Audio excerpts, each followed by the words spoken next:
Okay, hi guys. So now we're going to be moving on to Unit 4, which is exponential functions. Exponential functions are functions that have different exponents to them. So we're going to start with a nice, quick, easy lesson on exponent rules. So the first few exponent rules that we need to know to be successful in this unit, there are three main ones. So the first one you can see here, b in this case means your base. Your base number means that if I had over here, let's say if I had 2 to the power of 4, it would have a base of 2. So for these rules to work, the first rule is that all of the exponents for any of these three rules to work have to have the same base.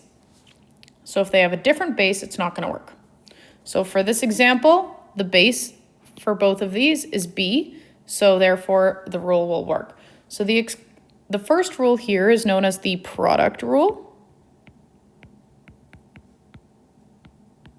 Right? Product means multiplying. So that means a base to any exponent multiplied by a base to a different exponent, you just add the exponents. So what this looks like here is if I add 2 to the power of 2 times 2 to the power of 6, it's really the same as 2 to the power of 2 plus 6, which is 2 to the power of 8, which should be simple enough. If they have the same base, you can just add them. But if I were to have, let's say, 2 to the power of 4 times 3 to the power of 2, that would not work. I would not be able to use the product rule for that because the bases are not the same. So very similarly with the quotient rule, which is our next rule, this is the quotient rule. The quotient is what you get after you divide. So when we're dividing functions, again, they have to have the same base, and all you do is subtract the exponents. So if I had 3 to the power of, let's do a -1 now. Let's say I had 3 to the power of 4 divided by 3 to the power of 6, it would be the same as 3 to the power of 4 minus 6, giving us 3 to the power of -2. Okay, one thing that I'm going to show you is whenever you have a negative exponent, when you want to go and simplify it, it changes to 1 over whatever that same number is to the positive exponent. So if I were to have 1 to the -2, it is also equal to 1 over 1 to the power of +2. If I had 2 to the -6, it's the same as 1 over 2 to the power of +6. So that's another rule that we're going to keep in mind here, is that you're always going to want to express your exponents as positive numbers, even if it is a fraction. I know how much you guys love fractions. Okay, our last rule that I'm going to take a look at and go over, this is called the power rule. Okay, right now I have a power to a power. That's what we call it, a power to a power. And so when you do that, you end up multiplying these two. That means multiply. Any two letters right beside each other, that means you're multiplying it. So for example, if I had 2 to the power of 4 and all of this was to the power of 2, it would be the exact same as saying 2 to the power of 4 times 2, leaving me with 2 to the power of 8. Okay, this one, the same base rule doesn't apply because it's a power to a power. It also works with negative numbers.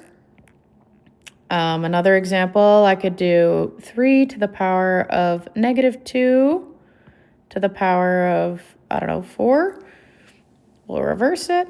That would also be 3 to the power of -2 times 4, giving me 3 to the power of -8. Then I would do that extra step there to simplify it to 1 over 3 to the power of +8. We always want to express our exponents as a positive integer. So that's what this is saying here. In simplifying numerical expressions involving powers, it is customary to present the answer as an integer, a fraction, or a decimal. So integer then meaning we want positive exponents always. There's a couple other things to look at before we get into some practice. This is that whole negative idea that I was going over.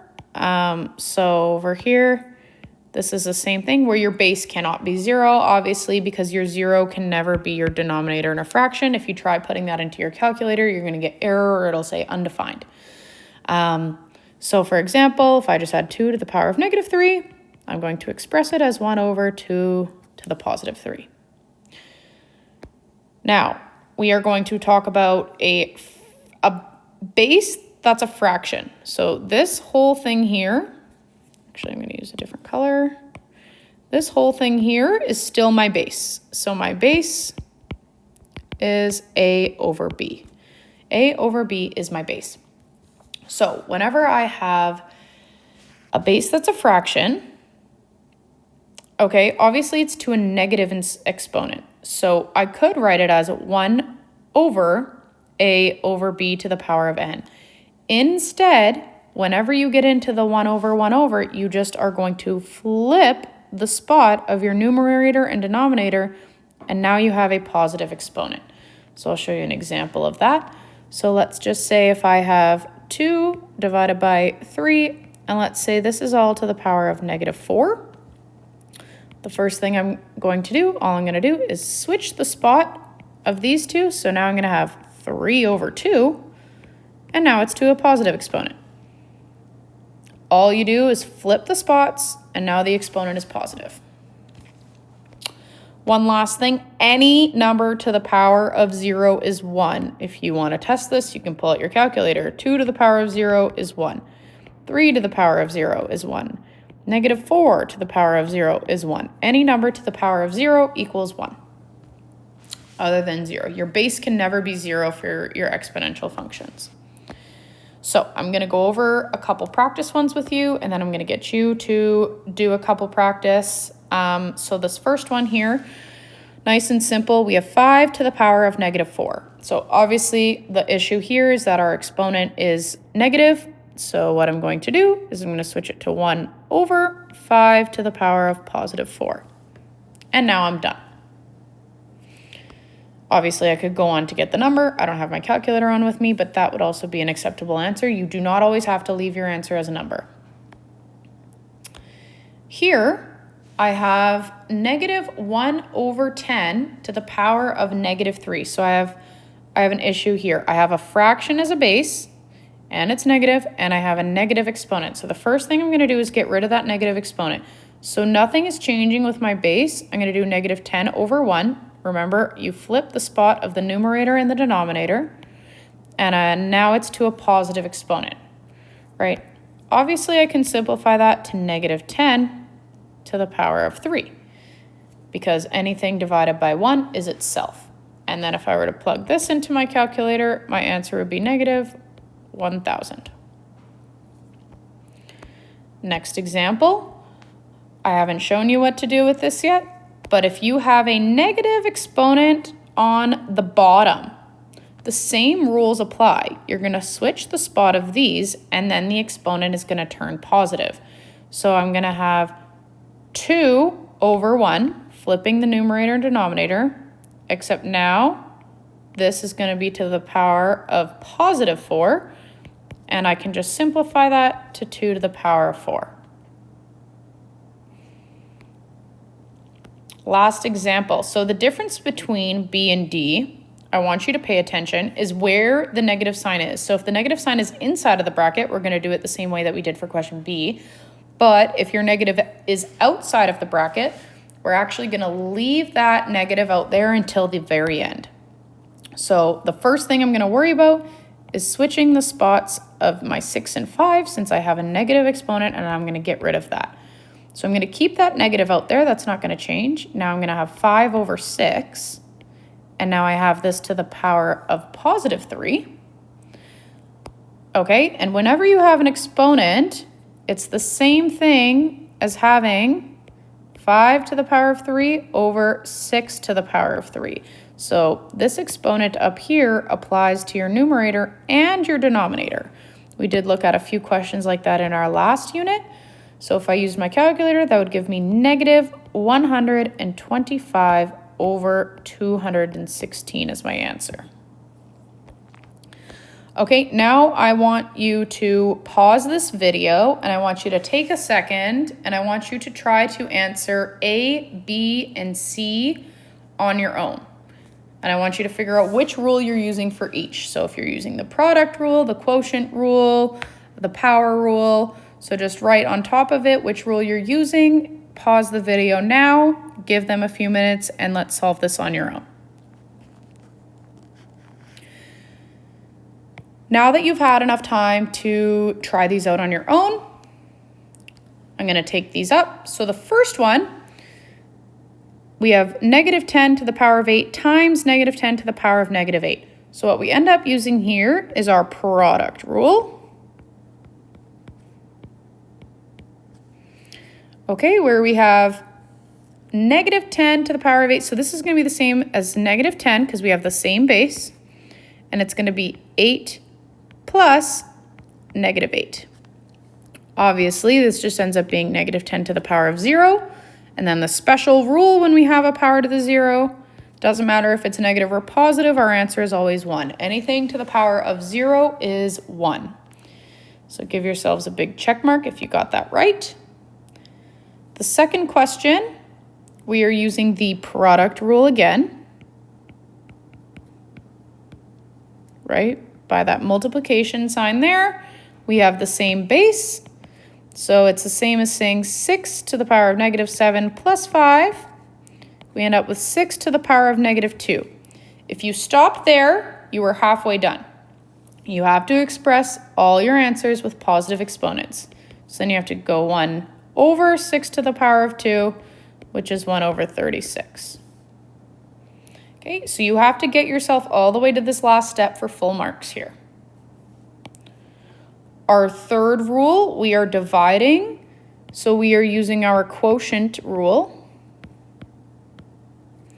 We have the same base, so remember it's the same as 2 to the power of 8 minus negative 5, right? It is the numerator minus the denominator. So a negative with a negative makes a positive, so I'm going to change that to 2 to the power of 8 plus 5, which is 2 to the power of 13. And that is a positive exponent, so we are good there.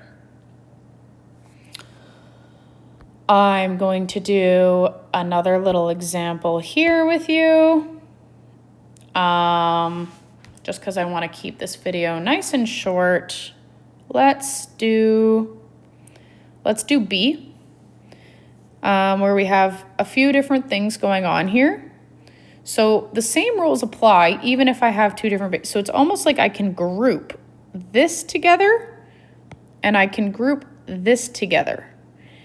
And I can use the quotient rule. I cannot use the product rule because I cannot multiply the top because I have a base of 3 and a base of 2, and that's not going to work. Remember, your bases have to be the same. So I'm going to rewrite this, and I'm going to have,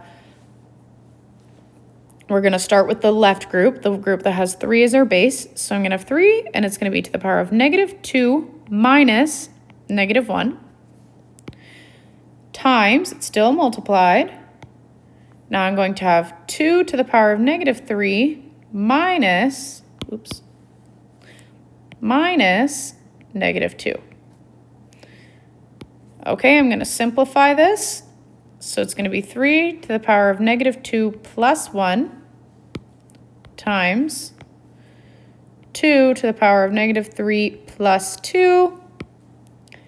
And then I'm going to simplify this again. I will end up with 3 to the power of negative 1 times 2 to the power of negative 1. We're not done yet because we have to change them to positive exponents. We're going to have 1 over 3 to the power of 1 times 1 over 2 to the power of 1. Okay, obviously anything to the power of 1 is itself. So we would express this answer as 1 over 3 times 1 over 2. Now we're still not done. When we multiply fractions, we multiply the numerators. So 1 times 1 is 1, and 3 times 2 is 6. So all of this really just equals 1 over 6. Okay, that's all I have for your lesson today. I have a very short practice question for exponent rules practice. This is going to be homework. I am going to check it Tuesday morning for stamps. It's just these few questions here for you to practice. Then you have the rest of your class time to get caught up on anything that you might have outstanding. So I'm going to give you a new Unit 4 homework check-in page. Make sure you put your names on it, and we're going to put the exponent rules practice question on there, and it will be due Tuesday, November 18th. So this is all you have for today. Nice, easy day, and then with whatever time you have left, you can just get caught up.